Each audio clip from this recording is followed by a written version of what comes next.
Baik adik-adik, selamat pagi. Di sini kakak ingin menyampaikan tentang prosedur pelaksanaan CAT BKN. Nah, jadi di sini kakak sudah mempersiapkan dan sudah mengupdate. Jadi mohon maaf apabila video ini dalam bentuk screen recorder karena posisi kakak juga sedang mengerjakan tugas kantor. Makanya kakak cuma bisa screen recorder. Jadi kita cek dulu ya.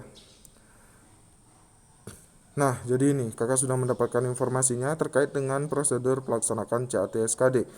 Jadi tetap mematuhi protokol kesehatan pencegahan COVID-19.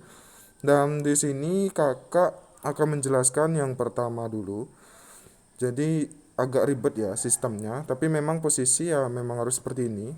Jadi yang pertama di sini adalah dari pihak kepolisian ya atau Polri itu harus memastikan tidak ada kerumunan pengantar dan peserta di sekitar lokasi seleksi. Nah, jadi buat adik-adik itu jangan sampai ada kerumunan ya. Dan ini memang posisi yang pertama, kalian datang dengan menggunakan masker. Nah, itu yang pertama. Kemudian yang kedua, pengantar peserta berhenti di tempat yang ditentukan dan dilarang menunggu dan atau berkumpul di sekitar lokasi seleksi. Nah, jadi di sini misal kalian diantar oleh orang tua untuk mengikuti seleksi SKD, nah orang tua kalian itu tidak boleh menunggu di lokasi. Jadi orang tua kalian harus pulang atau harus pergi ke tempat sementara, intinya tidak mengakibatkan orang untuk berkumpul di sekitar lokasi seleksi. Nah, jadi di sini Polri itu nanti akan menjaga di sekitar lokasi agar kerumunan pengantar dan peserta lainnya itu tidak terjadi. Nah, jadi seperti itu. Kemudian, setelah itu yang ketiga, peserta dilakukan cek suhu badan. Jika kurang dari 37,3 Celcius, langsung ke bagian registrasi. Nah, kemudian di bagian registrasi kalian juga dicek kembali. Jadi ada 2 kali pemeriksaan dengan jarak 5 menit. Jika direkomendasikan oleh tim kesehatan dapat mengikuti, maka ditempatkan pada tempat yang ditentukan. Nah, jadi kalian dicek 2 kali ya untuk suhu tubuh. Kemudian kalian akan diperiksa kelengkapannya seperti KTP. Kalian nanti membawa KTP. Bagi yang belum punya KTP bisa membawa surat keterangan telah melakukan perekaman atau KK yang telah dilegalisir. Serta kalian juga harus membawa kartu peserta. Kemudian peserta melakukan scan barcode untuk mendapatkan PIN registrasi. Nah, jadi di kartu peserta kalian kan ada barcode tuh, nanti akan di-scan. Kemudian peserta menitipkan barang secara mandiri dengan tetap memperhatikan jaga jarak. Nah, jadi memang ketika kalian memasuki ruangan itu tidak boleh membawa barang satu sekalipun. Kalian hanya membawa KTP serta kartu ujian kalian. Pulpen pun juga kalian tidak membawa. Kemudian di sini peserta membawa pensil. Nah, kan benar pulpen nggak bawa. Tapi kalian membawa pensil kayu, KTP asli, KK legalisir atau SK pengganti asli, dan kartu peserta seleksi. Kemudian yang ke-8, kalian melakukan pemeriksaan atau cek body menggunakan metal detector dengan menyesuaikan jarak sensor. Nah, jadi kalian akan kayak di bandara itu ya, kalian akan dicek apakah kalian membawa kalkulator, membawa HP, dan lain sebagainya, itu akan dicek.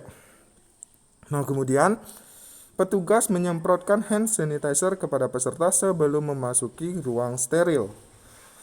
Yang ke-10, setelah kalian dilakukan penyemprotan, kalian menunggu di ruang steril dengan tetap menjaga jarak minimal 1 meter. Nah, jadi seperti itu prosedurnya. Ini cukup panjangan juga ya, karena memang protokol kesehatan ya harus begini. Yang ke-11, peserta memasuki ruang seleksi dan mengikuti seleksi sesuai dengan protokol kesehatan pencegahan COVID-19. Ini udah pasti ya. Kemudian setelah kalian mengikuti seleksi, peserta mengambil barang dan langsung meninggalkan lokasi seleksi. Nah, jadi hasil seleksi dapat dilihat secara live streaming. Nah, jadi seperti itu. Jadi di sini poin yang terpenting menurut kakak sih yang pertama ini ya, poin keempat.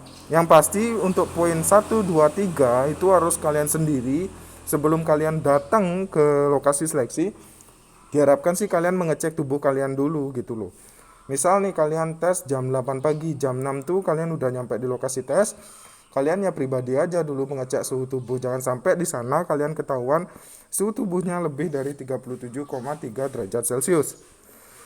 Kemudian yang perlu kalian bawa di sini adalah pemeriksaan kelengkapan. Jadi kalian harus membawa KTP. Kalau yang belum punya KTP, kalian bisa membawa surat keterangan telah melakukan perekaman atau KK. Kemudian jangan lupa kalian membawa kartu peserta, karena nanti kartu peserta tersebut akan di-scan barcode untuk mendapatkan PIN. Jadi PIN itu sangat penting ketika kalian ujian nanti, karena kalian akan menginput, kalau nggak salah ya, saya ingat kakak, kalian akan menginput NIK serta menginput PIN. Nah, PIN inilah yang membuat kode soal kalian berbeda-beda. Jadi begitu.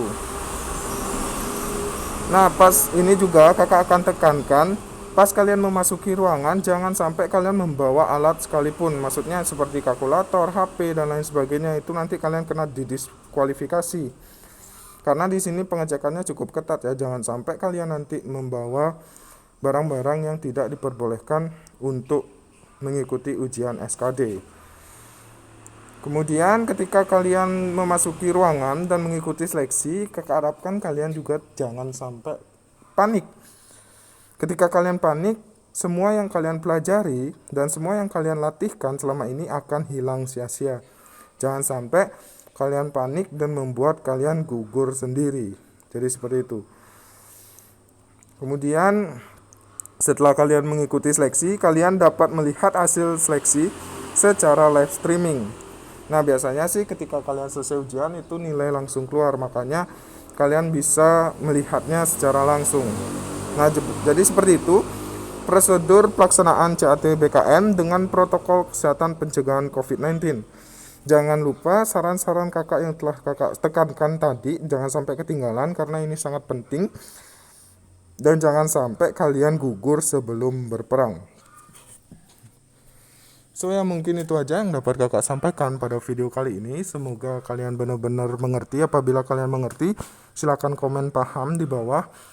Karena arti dari kepahaman kalian itu sangat berarti buat kakak. Artinya kakak tidak sia-sia memberikan info ini kepada kalian. Dan semoga tata bahasa kakak dipermudah dan juga bisa membuat kalian benar-benar mengerti. Nah, jadi seperti itu. Baik, jangan lupa untuk tetap subscribe channel kakak dengan cara subscribe. Kemudian hit button loncengnya agar selalu mendapatkan notif terbaru dari kakak. Dan jangan lupa untuk like, share juga ke teman seperjuangan kalian. Tidak boleh pelit-pelit ilmu, karena siapa tahu dengan membantu kalian bisa memberikan hidayah. Oke, mungkin itu aja. Mohon maaf apabila ada salah kata, dan mohon maaf apabila kurang jelas, dan semoga jelas sih. So yeah, see you next time and goodbye.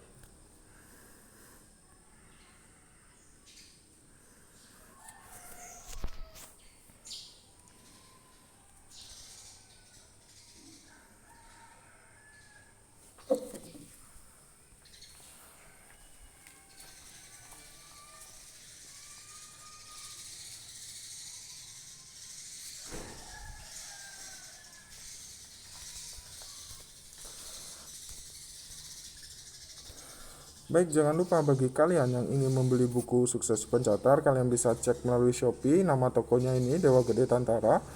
Dan kalian bisa lihat bahwasanya di buku si pencatar kakak ini sudah 500 lebih ya. Jadi silakan kalian cek dan kalian beli. Nama tokonya sekali lagi Dewa Gede Tantara. Dan di sini tidak hanya ada buku, tapi ada juga baju. Nah, kalian bisa cek di sini. Kalian tinggal lihat aja. Jadi di sini ada baju juga. Untuk baju silakan kalian cek lagi. Kemudian ada buku. Di sini sih buku sudah terjual 649. Kalau baju baru 3. Silakan, makanya dukung Kak Dewa terus dengan cara membeli produk-produknya. Oke, jangan sampai Kak Dewa bangkrut. Oke, mungkin itu aja dan selamat beraktivitas. Semoga kalian dilancarkan dan disukseskan dalam mengikuti ujian, dan semoga kedepannya kalian selalu mendapatkan informasi-informasi terupdate dari channel kakak. Oh ya, jangan lupa juga untuk follow IG kakak di @tantara_tp dan juga @tantara_indonesia_tv. Mungkin itu aja yang dapat kakak sampaikan. Enjoy.